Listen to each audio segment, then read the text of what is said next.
Okay, it is Tuesday.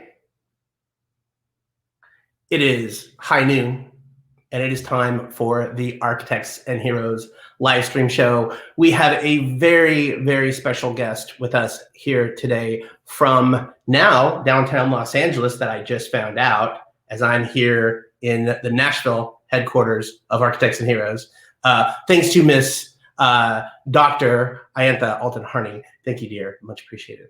Kimmy LaFunk. Hi. So, hello. Okay. So, first of all, welcome to the show. Really, really glad to have you here. Thank you so much. We talked a little bit off camera about this, but I have seen you play packed parties multiple times, but you and I have never had a conversation. I'm glad we're able to do that now. Me too. I'm glad. It's about time we have one of these, right? And not in front of a loudspeaker at a club. Yeah. What? Huh? Yeah, those always go so well, right? Well, it's fantastic to see you. It's wonderful to see you, and you have so much has gone on for you in recent times, and we're all kind of going through a weird time with the pandemic and kind of handling that. But first, I would like to read something from resident advisor about our guest. Oh, okay, please. I don't know that I've heard it. One of San Francisco's top female DJs in recent years. Let's just say DJs, period. Okay. Her insatiable hunger for all that is music made the transition from ballet dancer to DJ seamless. Staying committed to playing all vinyl, her sound is unique and eclectic. I could go on and on and on and on, but like you've got people from all corners of the globe that are like know about LaFunk. I want to know, again, if you've spent any time in the Bay Area, then you know Kimmy already. If you've been in and around like the dance music scene at all in any way, shape, or form, you already know Kimmy. But I would like to know, like, let's say you are Kimmy LaFunk's superhero. I would like to know your origin story. Okay, you got it. Let's get into the origin story. So when I first turned 21, I moved to San Francisco 2 weeks later. So, and I'm 35 now.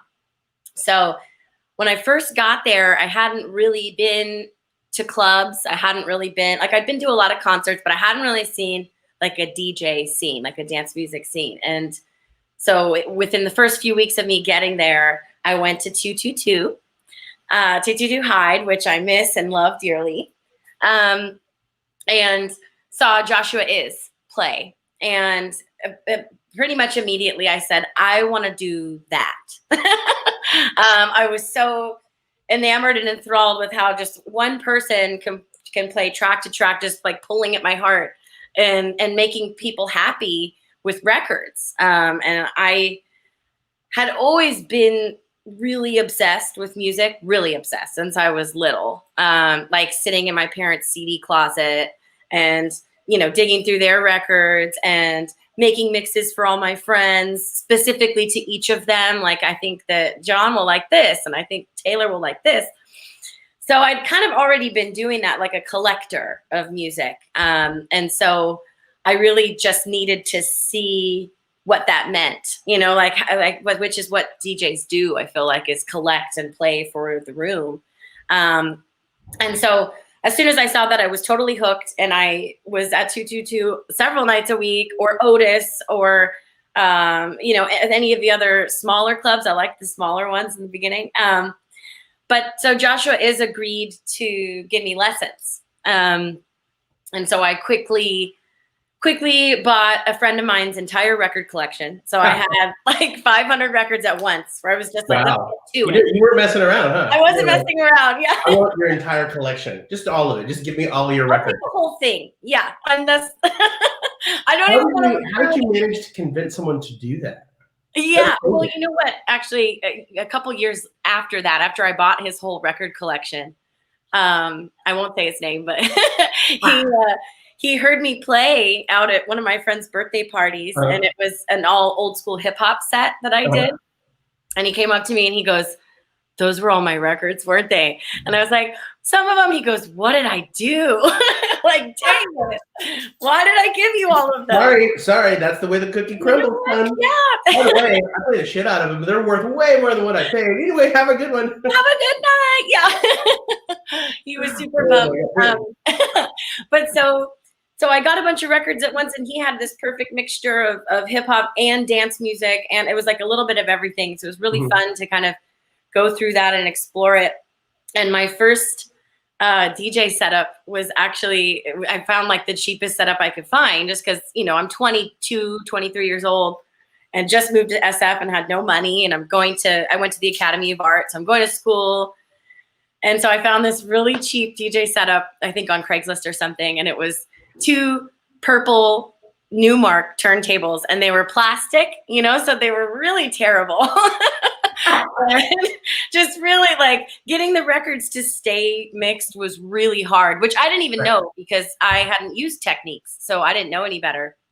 And that's great. It's going to be way harder on those decks, right? Oh yeah. So I had a couple of DJ friends come over and like and try my set, like experienced DJ friends, and they go, "Girl, everything after this is going to be easier." You learn on that. It's like, that's it was just the jankiest Frankenstein of a setup. But Joshua said, I'll give you, I think it was 3 lessons just to kind of show me how everything worked. And then he said, after that, just practice your heart out. And at the end he gave me a deadline. He said, and it was my 23rd birthday, which was like 6 months from when he first gave me a lesson. He said, in 6 months on your birthday, you're going to have your debut set, and it's going to be at Bionic, which was him and Nicola and Solar at the time. I remember that actually. Yeah, and he was like, another group. Yeah, the Sunset. Another great collection. I mean, I love all 3 of those boys so much. And so he basically was like, I'll show you give you these 3 lessons. You know, he taught me how to like get the BPM on a stopwatch. You know, it was like, I was very old school with how I learned. And he said, you know, you got a gig in 6 months, don't suck, you know, like, and so I just practiced my heart out because I knew I was playing with these 3 amazing guys who I idolized, and I didn't want to be terrible and embarrass myself. And it was my birthday. So I worked really, really hard, and I was incredibly nervous. I mean, the first time I ever played in front of people was a pretty damn good gig, you know? So that's awesome. I was very lucky to have that, but also knowing that that's where I was starting really put the pressure on for me to get it right.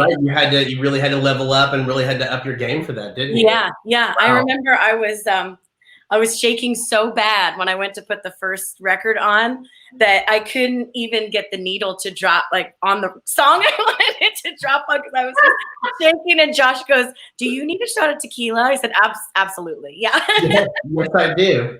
My nerves are kicking in.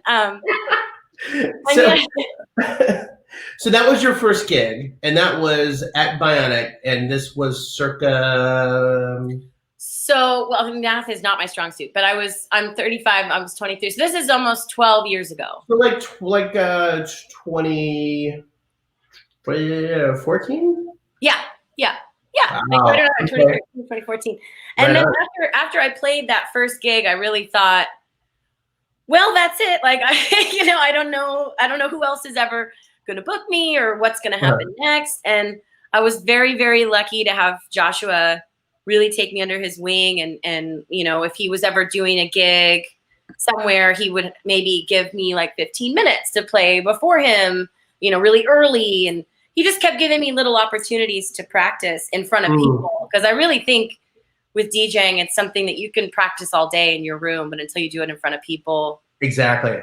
You know, it's a different ball game because I still to this day will pack a set in my record bag and think that that's what I'm going to do. And I get there and I'm like, nope, none of this is going to work. We're playing the B-sides of all of this and read through it. That's amazing, first of all. Yeah. and it's a lot harder to do when you're just playing vinyl, right? Like it's a radically different proposition of when you're just playing vinyl. So that's exclusively, you don't play, that's all you play is vinyl, period. I have only ever played vinyl, and the whole entire time. So how do you think that's What's that? Tell me, even to this day, I have people try to tell me that there are easier and cheaper ways to DJ, as if I hadn't thought about it. They're like, you could bring a USB and just be done with it. Because I come in with like 2 record bags and heels, and it's a whole scene. I'm like waddling in. It's never graceful.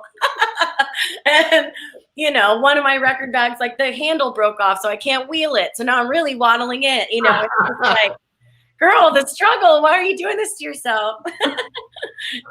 But well, okay, so I'll buy it. So what was the thing that at what point after you kind of absconded of your friend's record collection, yes, when you got those 500 records, was it almost immediately at that point where you're like, because I know when you got kicked off, I mean, Serato was a thing that was still, that when genuinely, like, you could have gotten into the game without doing that at all and been strictly digital, but you specifically opted for the vinyl. Can you kind of help me understand like why that was the case?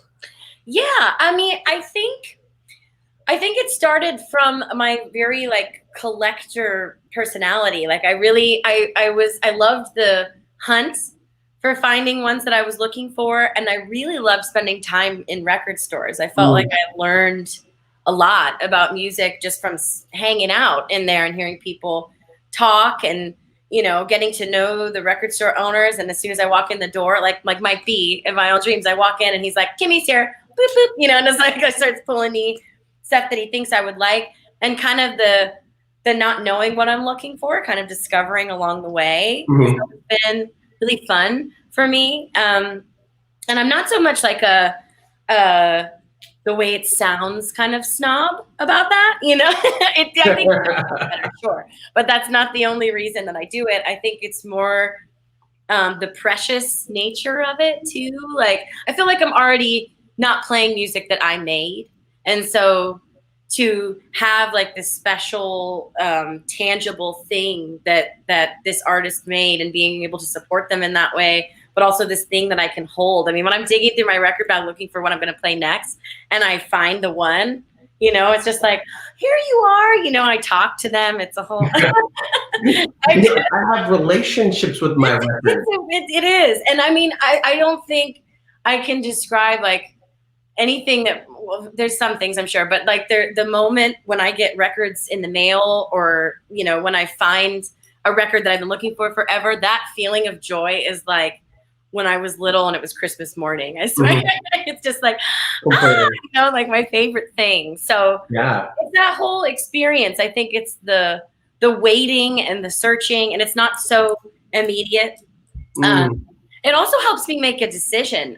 When I have my phone and I'm at a party and people are like, oh, you're, or in someone's car or whatever, and somebody's like, well, you're a DJ, you play music, and I have all of my Spotify or and I'm just like scrolling forever.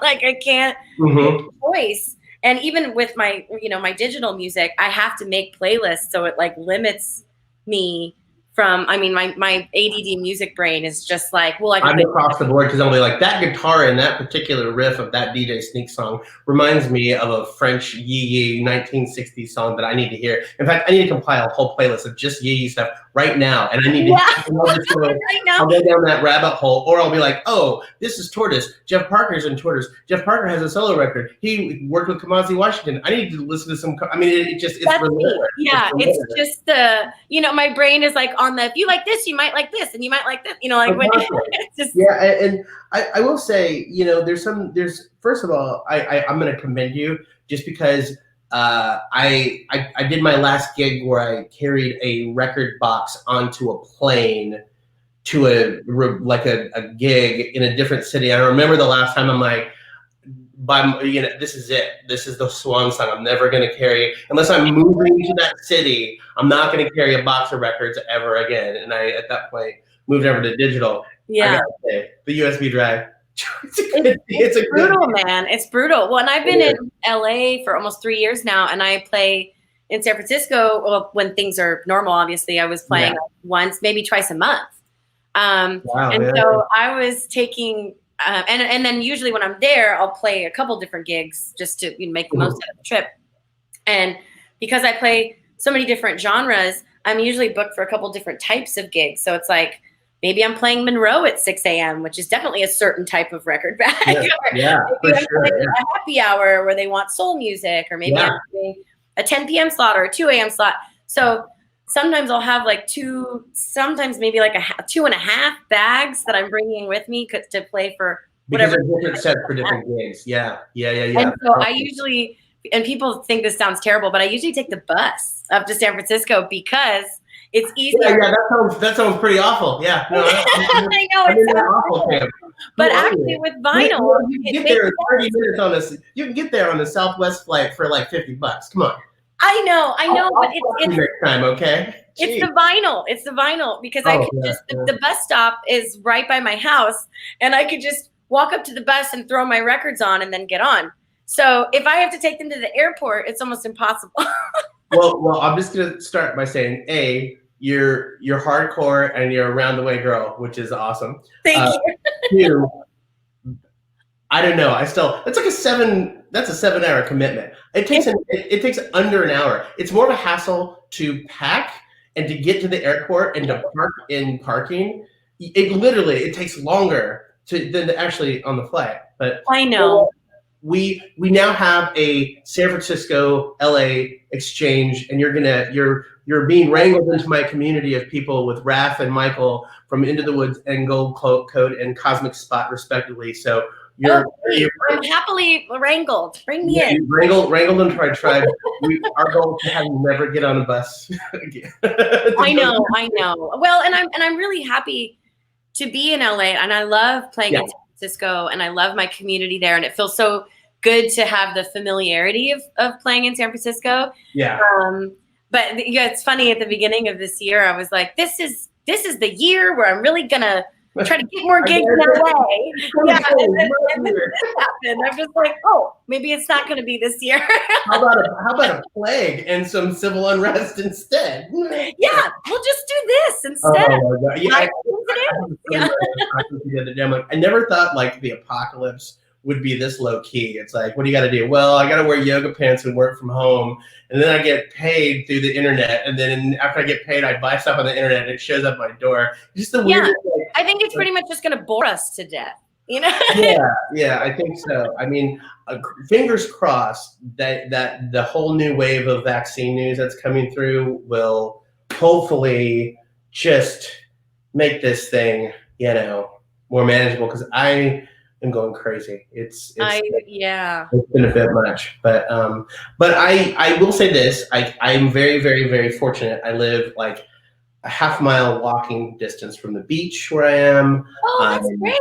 Yeah, and it's like there's lots of open space, and it's near Temescal Canyon hiking area. So like I'm very, very lucky in that respect. But like I'm a social animal, and I need to see people, So it's like I have to weigh this between like what's the risk tolerance I have for mental health versus risk exposure, but.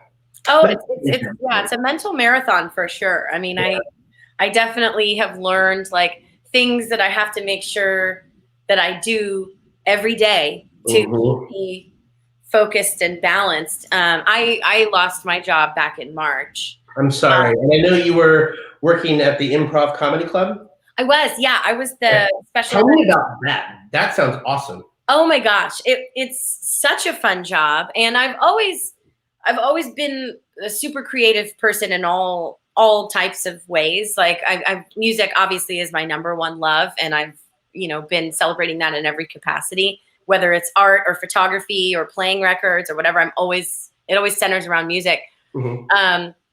And then I've been in the restaurant industry for a long time, so I've been around a lot of like culinary creative people. And the one creative realm that I hadn't really known much about or gotten into too much was comedy. And when I first moved here, a friend of mine, Peter Hudson, I don't know if you know him.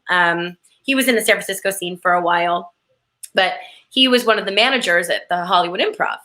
And so he saw that I was looking for work in LA and said, why don't you come down here and we'll find something for you to do? And I was like, the improv, that sounds so fun and so Yeah. cool. And I really hadn't gone to see live comedy too much, which, I hope doesn't offend my comic friends, but it really was just not a world that I wasn't on my radar. And so as soon as I started working there as a server and graduated to sound, I started doing sound for the shows. So I was basically bringing up the comics and playing music in between the comics, and which was a little more in my wheelhouse. So that was really fun. And then I graduated to the special events coordinator. And it's just such a magical place to work. I mean, we had 2 stages, and so I'm seeing new comics and then some of the biggest comics that we have, on stage every night in this tiny venue too. I mean, it seats 200 people in one room. I've been to the Hollywood Improv before. It is not a large place, and to see someone, as iconic as, say, like I saw Jim Carrey there once, and it was mind-boggling. They're just right there. How close you are there. Yeah, I mean, I organized a fundraiser for this really small organization. I think it was for a school, and they had booked a couple comics, and because we're the Hollywood Improv, we have to just, like, people just drop by and say, like, can I go up? People like Bill Burr, and people like, and so I'm doing this fundraiser, and it was pretty early on in the night, and I get a call, and it's Jay Leno calling our booking agency saying, do you guys mind if I go up tonight? I was like, sure, we can find some room. Sorry, that's not going to work out for us. Sorry. Yeah, sorry. Sorry, Jay. We'll close your cars. We're busy, okay? Yeah. Yeah, and so, so things like that just happen there. It's just a really magical place. And I think one thing that I love so much about it and held it so dear to my heart is that it was the first job that I ever had where they really wanted me to be as Kimmy as possible. Like, they looked at me, and first of all, it's very family. Yeah, it's a very family type place. But they were like, what are you good at? Okay, you've DJ'd for a long time. You're a performer in that way. Let's put you on sound so that you're working with the comics and doing music. Like, they just, like, were finding ways to kind of celebrate me instead of most jobs ask you to kind of fit into the box of what the company is, right? And this place was like, wait, what do you do? Okay, let's find a place for you to do that thing that you like doing and that you're good at. And I think that they create that kind of environment too, where it's really celebrating people for who they are and finding where they fit. And almost everyone that works there is a comic. I'm one of the only people that isn't a comic that works there. And so you have a great sense of humor, and it's a shortcut, my friend. You know what I mean? Yeah. Yeah. So it's a really fun place to work, and I miss it very much. And it might come back in some shape or form. I mean, they're actually open now.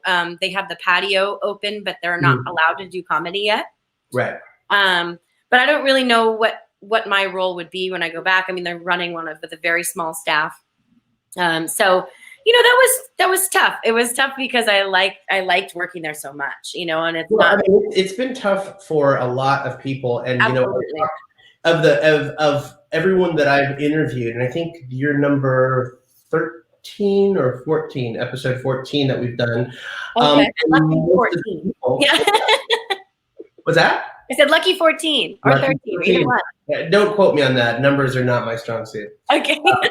But I caught, in particular, Sean Horton, who he ran the Decibel Festival in Seattle for 15 years, and since he's been he moved from Seattle to Los Angeles, and doing shows here that's his income. That's what he did. Yeah. And having conversations with other people that they really do rely on touring and playing out and an audience to be able to make their living, whether they're people that are running the sound or running the clubs or whatever the case may be. Everybody, there's just been a huge drop in revenue from that, and frankly, it's just really dug into people's livelihoods. Musicians, DJs, artists, performers all need an audience in order to make money, period. And that's bartenders. Again, like, there's a whole ecosystem of people that support that. And I know that's been really, really challenging for a lot of people that work in this space. How have you, as someone who, played out quite a bit, like, what are you doing, to kind of figure out what to do because that is a job, right? To be going out, DJing and playing out, that is a job. What are you doing to kind of supplement your income in that meantime with that? And like two, what have you been doing? I might know something in particular, but I'm going to lead with this. What have you been doing to kind of take care of that creative output? Because I know you are a multidisciplinary artist, and I'd like to hear how you're faring during all this. Yeah, absolutely. Well, yeah, I can't not be creative. I'm constantly working on something, whether it's playing music or making art or being around creative people, whatever that is.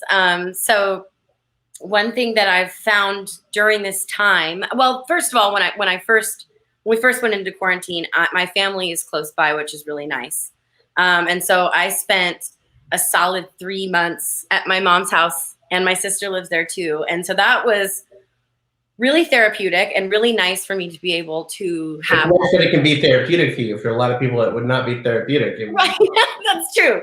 Yeah. I've heard that people are like 3 months with your family, and I was like, no, you're lucky. You're very lucky though. That's you're lucky. I am. Yes, I'm very lucky. I'd be like 3 days is kind of where I'm at. So. Right. Right.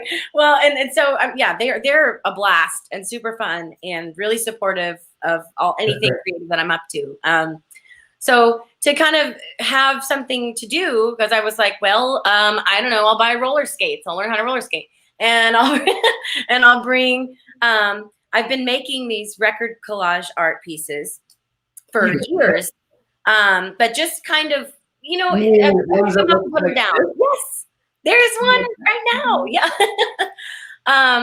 So that was the kind of the birth of that business. But I've been doing those record collages for probably maybe 7 years now. I took a class. I went to school for photography at the Academy of Art, and there was a class that I took called Alternative Processes. And so we had one of our assignments was to do art on different types of surfaces, and I had a bunch of records laying around that I wasn't using, and so I did a couple of photography pieces on vinyl. And so over the years, I'll do a couple here and there, and then I get busy and distracted with whatever else I'm doing. But because I had all this time, I was like, well, I'm going to make a bunch of those and like make them as presents for my friends, or just kind of do some for myself. I'm trying to pull up your archive here of the photos. See, and it's a little challenging. So yeah, well, if you go to custom pieces, it's there, or if you go to my Instagram. So the name of the company is Fresh Rotation. Awesome. And because it seemed like the more that I made them and the more I posted them just on my regular Kimmy LaFunk Instagram, people were like, what is that? Yeah, these are absolutely little Lana Del Rey there. But these are beautiful. These are Thank you so much. Thank you. I have so much fun doing them, and it's just really taken off. I mean, I made a bunch for my friends, and then I was like, maybe I should try to start making some money off of these because I'm unemployed. Maybe I should start charging something, and then I got more and more orders. Wow! And are you handling all the orders? Oh, the Freddie Mercury is golden. That is. Thank you so much. Yeah. So very good. Yes, I'm doing all the orders myself. And right now, I mean, it's basically just like, send me a message, tell me which artist you want me to make a piece for you. And I'll, if you want Prince, I'll make you a Prince one. If you want Freddie Mercury. So you really just give me an artist and I make you a record piece, Awesome. Which is fun. And then now I'm making slip mats out of all of those for turntables. Because duh. because you're a DJ and you're an artist, and that's how that works. Yeah. So I'm just kind of figuring it's getting how every day. How can they find these, and how can they buy these? So my website is freshrotationshop.com. Freshrotationshop.com. Yes. I'm gonna put that in the stream here. Yeah. Thank you. Sure thing. Fresh Rotation. And also, I've got my go there right now and buy things as well. What's that? So you can see them all there too. Natalie Levy just gave you a shout out, and she said they are so gorgeous. Oh, thank you. That real time prop from Natalie. What's up, Natalie? Thanks Thank for watching. you. I really appreciate that. Thank you so much. Yeah, they're amazing. I mean, they really are. It's really funny because it sounds like to me, you know, you started in dance, right? You started off in ballet. You just kind of got the bug to DJ. You literally bought out someone's collection and you started DJing. And then from the artwork that you're doing, like on the records and on the mats and on the coasters, like what have you always painted and done drawing and sort of worked in other mediums as well? So I can't draw to save my life. I can't draw, and I've tried painting, and I'm a little better at that. But for the most part, just anything freehand, I'm not good at. And so but I'm very creative and have these visions. So I went to school for photography. So I was a fine art photography major because then I could kind of get these ideas out, but with people and things that I could, you know, form in front of me. So I think I learned a lot about concept and design in photography school. It was a really intense program at the Academy of Art. Yeah. The Academy of Art in general is pretty intense. It is. Yeah, it's intense. And which I loved that experience. I mean, the people I was around, like just brilliant creative people in all different fields. And I didn't just take photography classes. I took like color and design classes. I took some marketing, advertising classes. So because of course I wanted to try everything. I would still be there now if I didn't, you know, run out of money for tuition. You can't do that forever. Yeah. But yeah, so I think I did photography for a long time, and then DJing kind of took over because I was playing so much that it just, I think that DJing and photography kind of pull from the same creative well.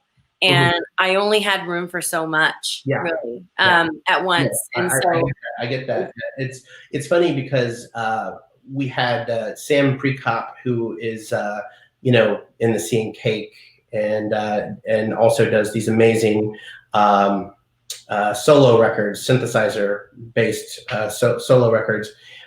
He is a photographer, right? So he actively is an active working photographer that shows in galleries and things like that. And you know, it's really funny because you know, in terms of finding that sort of same brain space, I'm really fascinated in general, and a lot of the people that I've had on the show in the past about the relationship between what your creative process is and how you work in different mediums, right?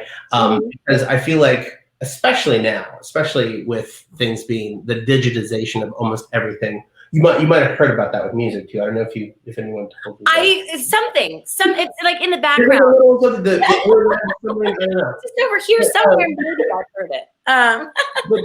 But to see that the through line, right? So for dance, for music and DJing, has it ever and then visual art, right? Has it ever spilled over into you wanting to produce music yourself? Absolutely. Absolutely. And that's kind of my next goal for this time that I have right now. So, are you telling me we get an exclusive that there will be a Kimmy LaFunk original production in the works? It will happen. It will happen. Mark my words. Okay. Now I want to know this then, Kimmy LaFunk. I want to know, where is your head at with this? Where are you with this? Have you started it? Is it still in the concept phase? I need details. So details. Well, so I've spent quite a bit of time with a couple friends in the studio, kind of like seeing what they're doing. And they are. What's that? And they are who?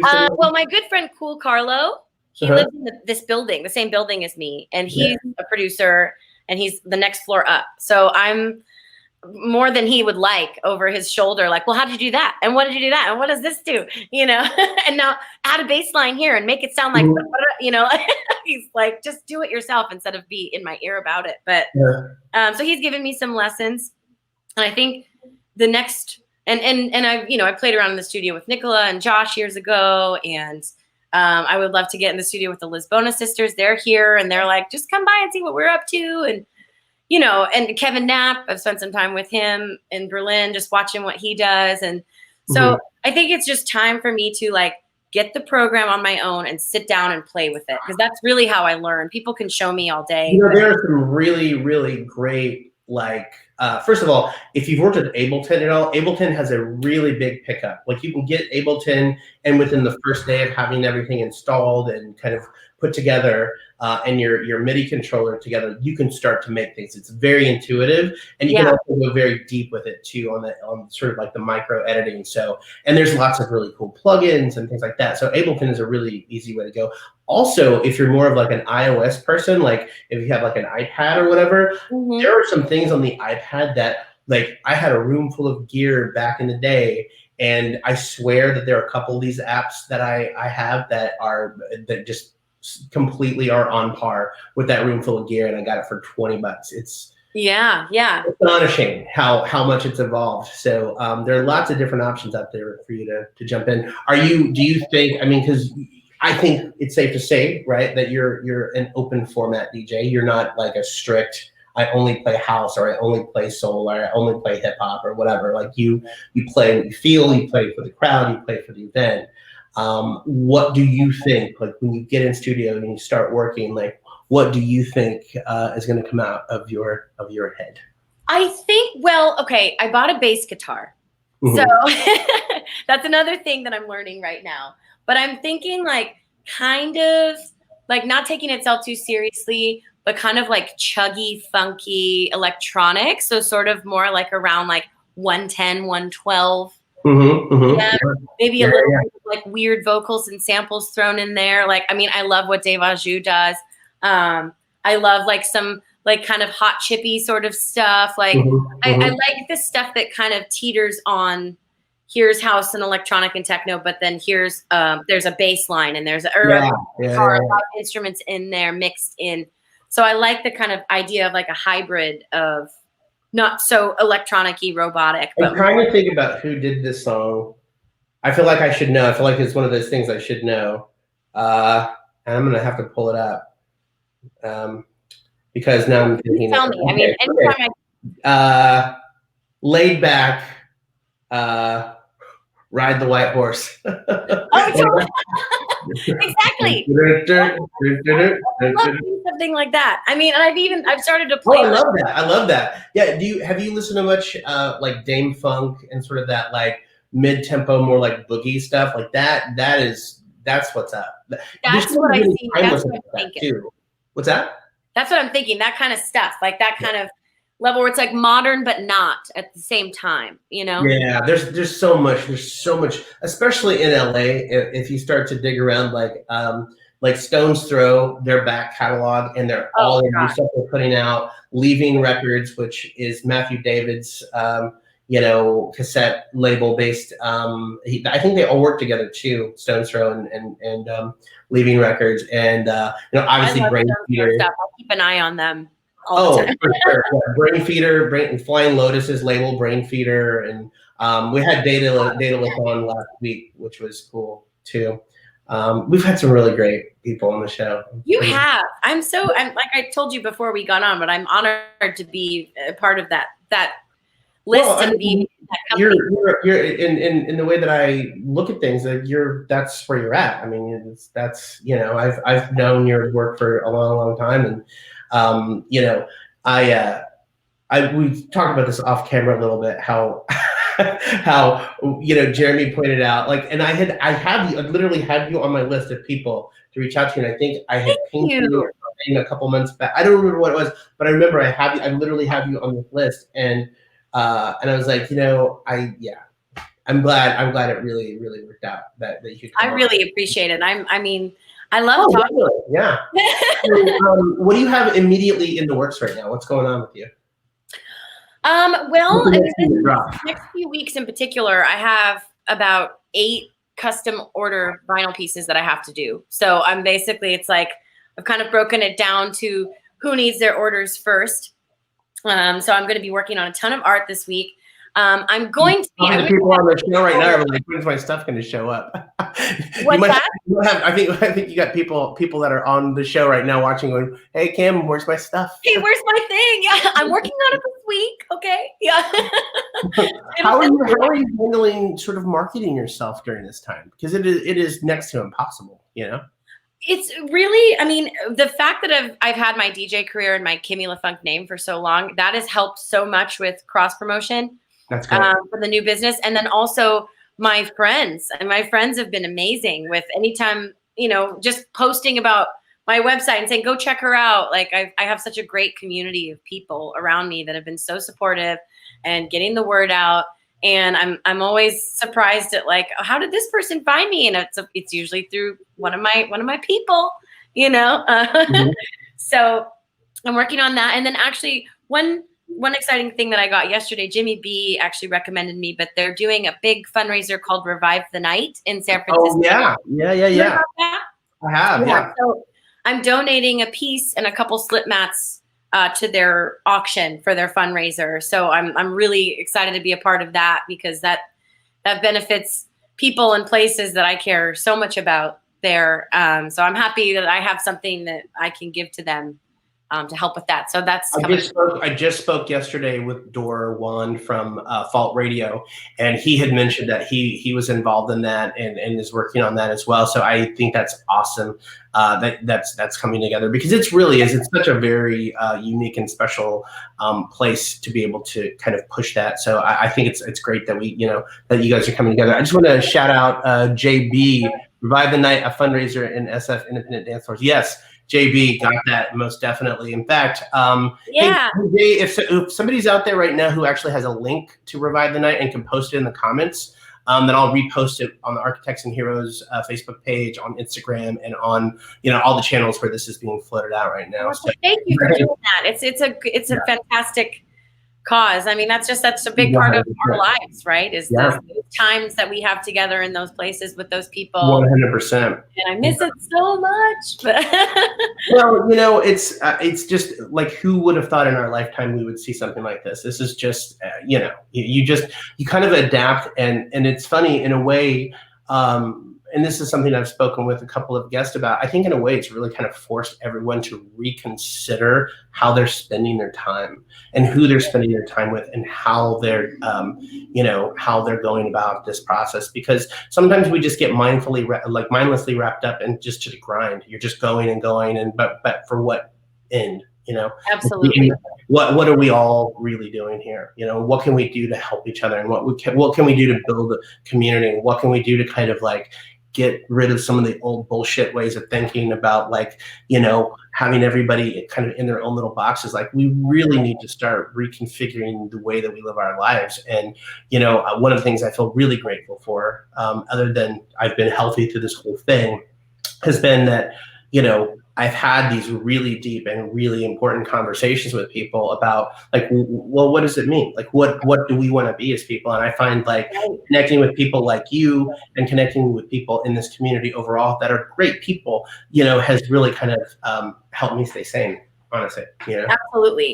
Absolutely. Yeah. And I think I've seen some really beautiful things come from it too, in terms of like some of my close friends, like seeing how they're adapting or things that they've discovered about themselves, about what they want to do, and how we're going to move forward, instead of just being like, oh, this is the worst, what are we going to do? It's which is part of it. That's part of it. But I think I'm seeing a lot of people move into a new phase of, okay, well, this is going to be this way for we don't know how long. So let's figure out how we can come together, and how can we do more things like what you and I are doing today? And, what are things we can do, instead of just looking at it as being so limiting? Like, how can we kind of rise above it? Yeah, 100%. I could not agree with you more. So, okay. So last time, the website, freshrotationshop.com. Yes. You will have access to these most amazing and beautiful pieces, not unlike this one. Here, let me get the glare off there. Look at that. Look, are you kidding me right now? When she does these custom pieces. So again, that's freshrotationshop.com. If you want to check out her SoundCloud, it is soundcloud.com/Kimmy-lay-funk. And she's got some amazing sets. In fact, that one from Sunset I've been rocking for weeks. So it's. Oh, thank you. Thank you. I love it so much. And you are, you have a gig coming up, I think next month. as well? Yes, I'm going to be playing for Hospitality LA. Okay. We're not sure on the date yet, but please check into Kimmy LaFunk, either Instagram or Facebook, and I will surely be talking about it. I love the Hospitality crew, their family. So I'm going to be working with Hospitality LA. We're just not quite sure on the dates yet, but it will be happening. Right. And then last but not least, we've got Revive the Night, the fundraiser for the San Francisco Independent Dance Floors. That is revivethenightsf.com. Okay, Kimmy, thank you again so much for doing this. I really appreciate it. And stay safe and be good. And best of luck with everything that you're working on. And I will hope to see you sooner than later. Thank you so much. I really appreciate it. Mwah. All right, take care. Talk to you soon. Bye. Bye.